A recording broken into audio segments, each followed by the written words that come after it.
श्री शिवाय नमस्तुभ्यम। मैं हूँ वामिका और आप सभी का हमारे चैनल आध्यात्मिक सागर में हार्दिक स्वागत है। भगवान भोलेनाथ और माता पार्वती की कृपा आप और आपके पूरे परिवार पर सदा बनी रहे।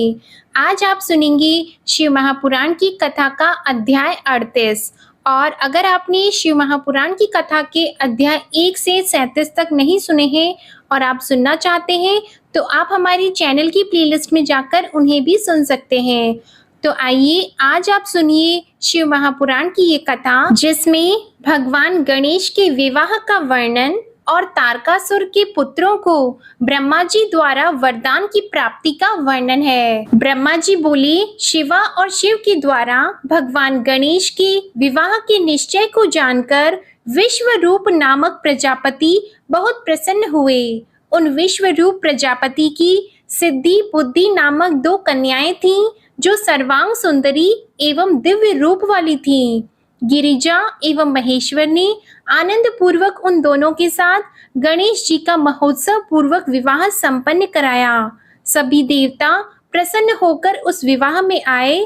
जैसा पार्वती एवं शंकर का मनोरथ था, वैसे ही विश्वकर्मा ने बड़ी प्रसन्नता के साथ गणेश का विवाह किया। देवता तथा ऋषिगण अत्यंत प्रसन्न हुए।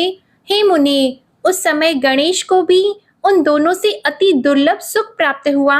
उस सुख का वर्णन नहीं किया जा सकता। कुछ समय बीतने के बाद में महात्मा गणेश जी को उन दोनों पत्नियों से 2 दिव्य पुत्र उत्पन्न हुए। गणेश जी की सिद्धि नामक पत्नी से क्षेम नामक पुत्र हुआ और बुद्धि से लाभ नामक परम सुंदर पुत्र उत्पन्न हुआ। इस प्रकार गणेश जी अचिंत्य सुख का उपभोग करने लगे।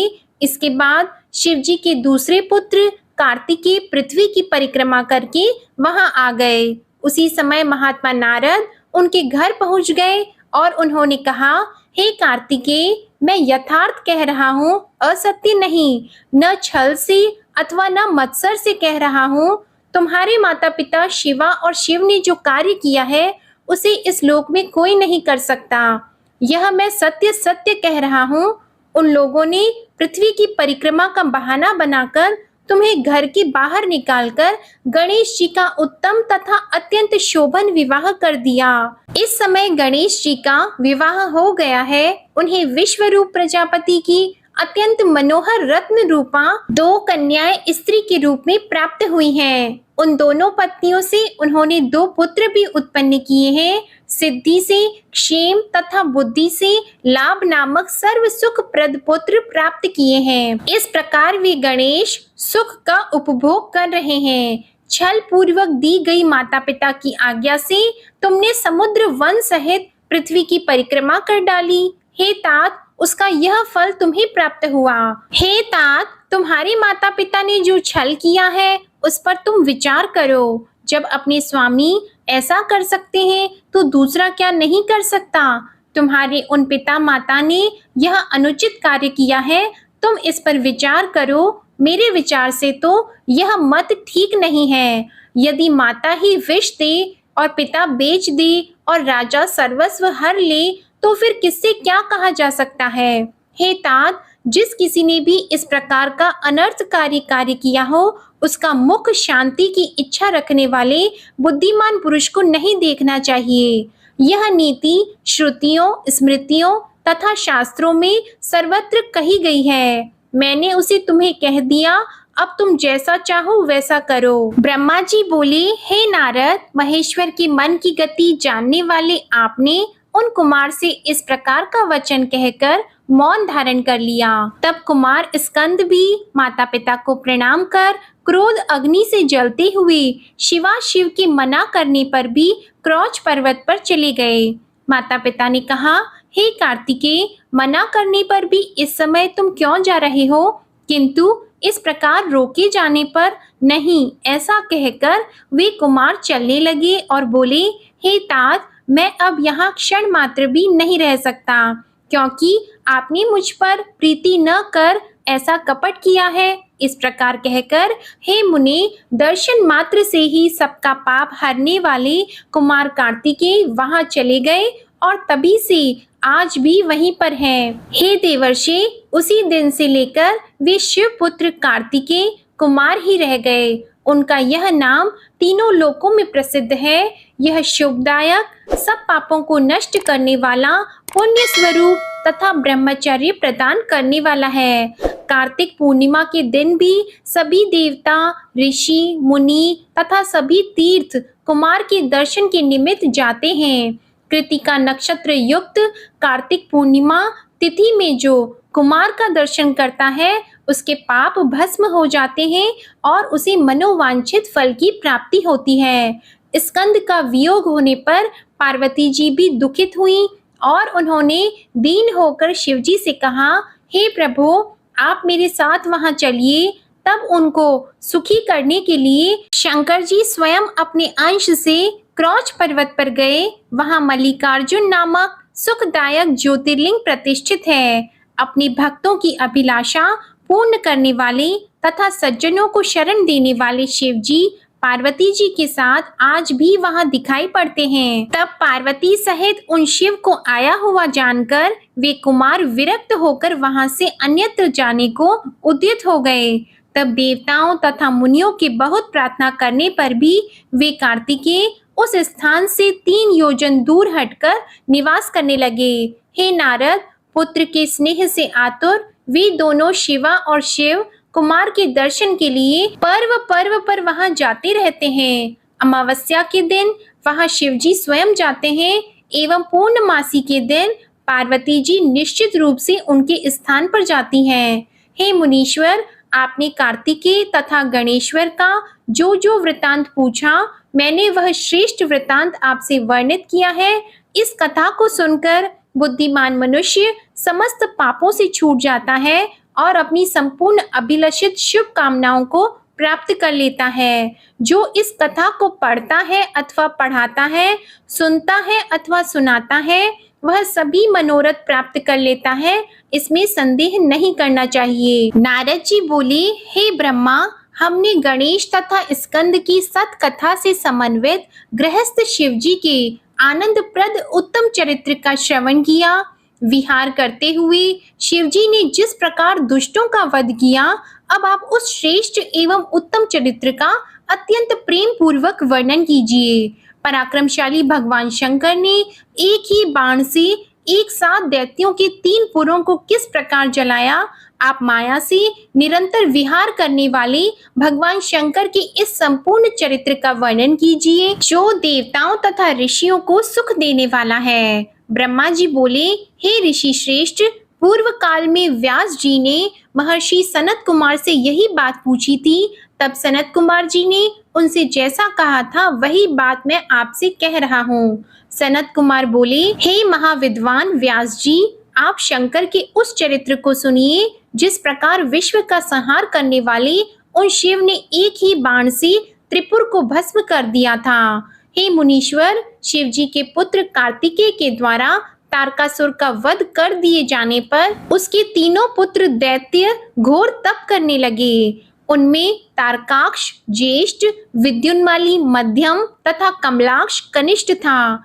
वे सभी समान पराक्रम वाले, जितेंद्रिय, महाबलवान, कार्य में तत्पर, संयमी, सत्यवादी, दृढ़चित्त, महावीर एवं देवताओं के द्रोही थे। तीनों दैत्य संपूर्ण मनोहर भोगों को त्याग कर मेरु की गुफा में जाकर अत्यंत अद्भुत तप करने लगे। तारकासुर के वे 3 पुत्र वसंत ऋतु में उत्सव सहित गीत वाद्य की ध्वनि तथा समस्त कामनाएं त्याग कर तप करने लगे। ग्रीष्म ऋतु सूर्य के तेज को जीतकर अपने चारों ओर अग्नि जलाकर तथा उसके मध्य में स्थित होकर वे सिद्धि के लिए आदर पूर्वक हव्य की आहुति देने लगे।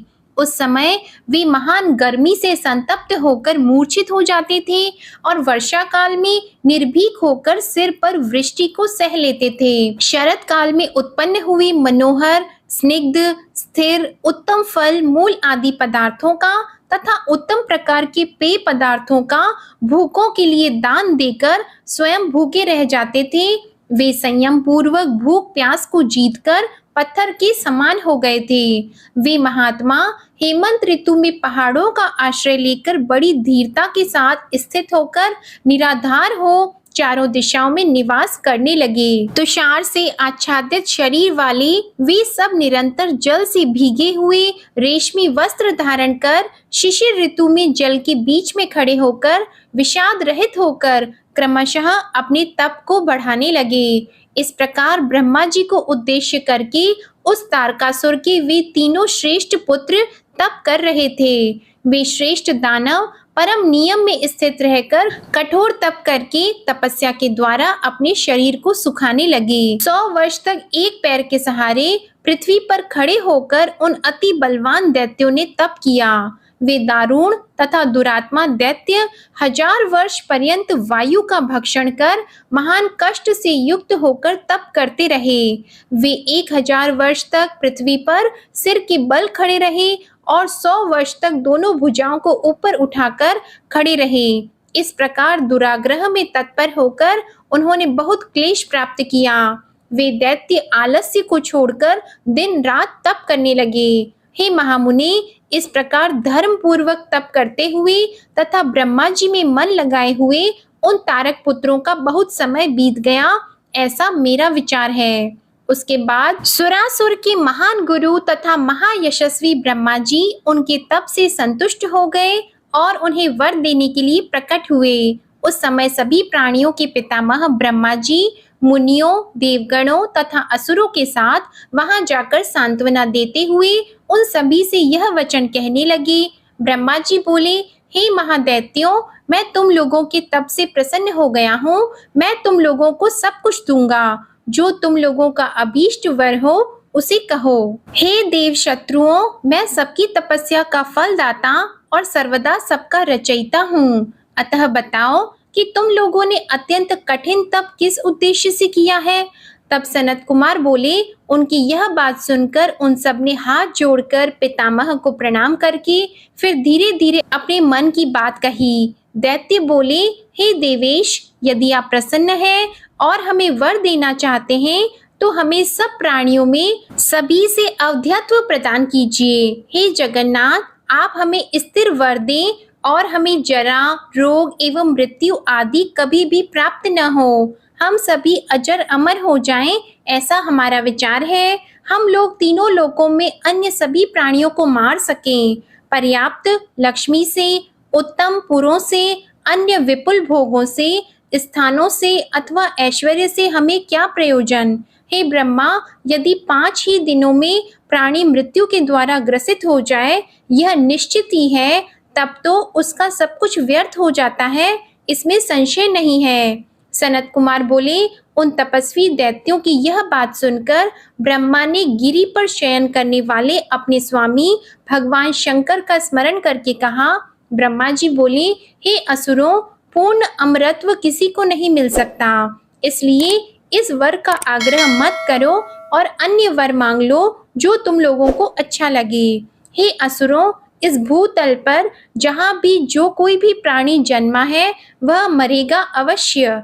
काल के भी काल भगवान शंकर तथा श्री हरि के अतिरिक्त इस जगत में कोई भी प्राणी अजर अमर नहीं हो सकता, क्योंकि वे दोनों धर्म अधर्म से परे हैं तथा व्यक्त और अव्यक्त हैं। यदि जगत को पीड़ा पहुंचाने के लिए तप किया जाए तो उसका फल नष्ट समझना चाहिए।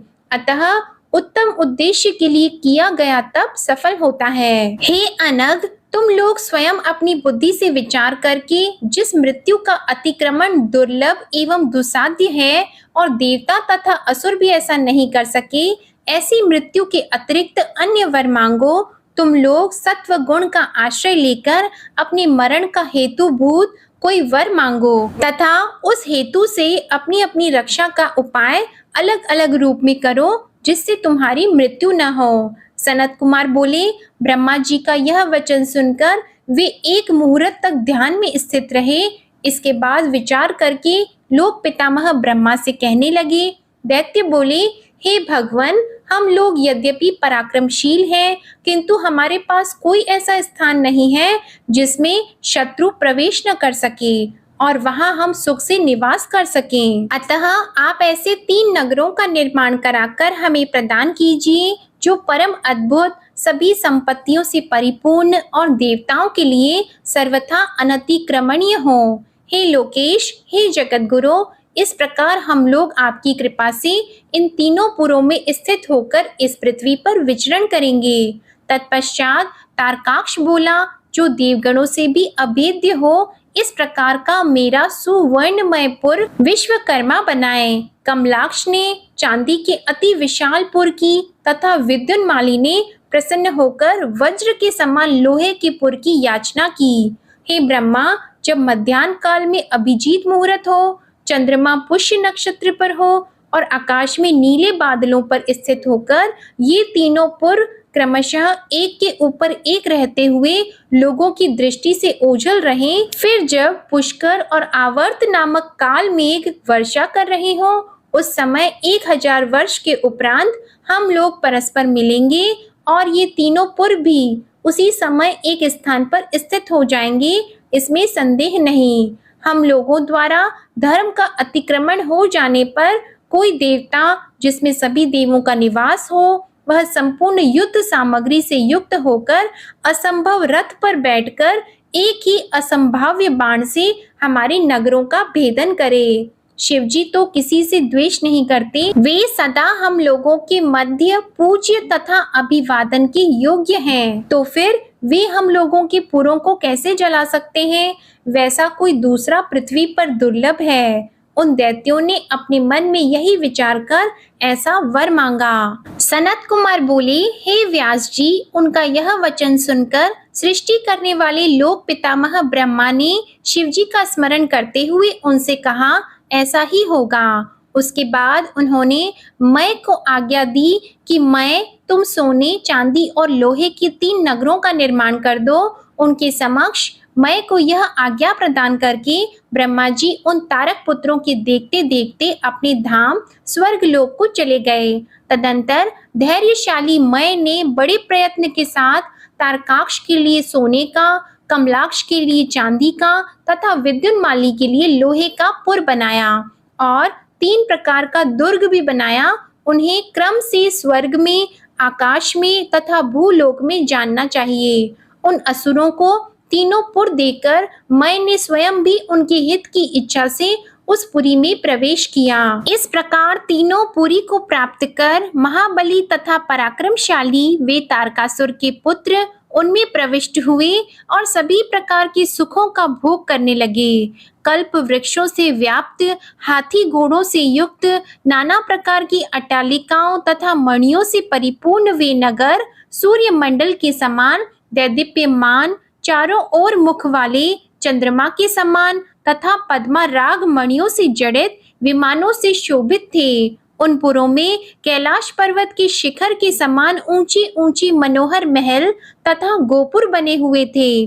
शास्त्रवेता एवं शिव भक्त ब्राह्मण उन पुरों में सदा निवास करते थे। बावली, कुएं, तालाब, छोटे सरोवर और स्वर्गीय गुणों वाले उद्यान एवं वन्य वृक्षों, कमल युक्त नदियों और बड़ी बड़ी सरिताओं से वे पुर शोभित हो रहे थे। पापी जन तो मन एवं वाणी के द्वारा उन नगरों की ओर देख भी नहीं सकते थे। शुभ आचरण करने वाले पुण्यशाली महात्मा ही उन्हें देख सकते थे। वहां का उत्तम स्थल सर्वत्र अधर्म से रहित तथा पति सेवा परायण पतिव्रताओं के द्वारा पवित्र कर दिया गया था। उनमें महाभाग्यवान बलवान दैत्य अपनी स्त्रियों और श्रुति स्मृति के रहस्य को जानने वाले तथा अपने धर्म में निरत ब्राह्मणों के साथ निवास करते थे। वे पुर चौड़ी छाती वाले, ऊंचे कंधों वाले, साम एवं विग्रह के ज्ञाता, समय समय पर शांति तथा कोप करने वाले, कुबड़े तथा बौने, नीले कमल के समान काले काले घुंघराले बाल वाले, मय के द्वारा रक्षित तथा शिक्षित किए गए और युद्ध की अभिलाषा रखने वाले योद्धाओं से परिपूर्ण थे। बड़े बड़े युद्धों में निरत रहने वाले ब्रह्मा तथा सदाशिव की पूजन के प्रभाव से विशुद्ध पराक्रम वाले सूर्य, वायु, इंद्र के सदृश देवगणों का मर्दन करने वाले तथा अत्यंत शक्तिशाली वीर उन पुरों में निवास करते थे। वेदों, शास्त्रों और पुराणों में जिन जिन धर्मों का वर्णन किया गया है, वे सभी धर्म तथा शिवजी के प्रिय देवता वहां चारों ओर व्याप्त थे। इस प्रकार वर प्राप्त किए हुए वे तारक पुत्र दैत्य शिव भक्त मय दानव का आश्रय लेकर वहां निवास करने लगे।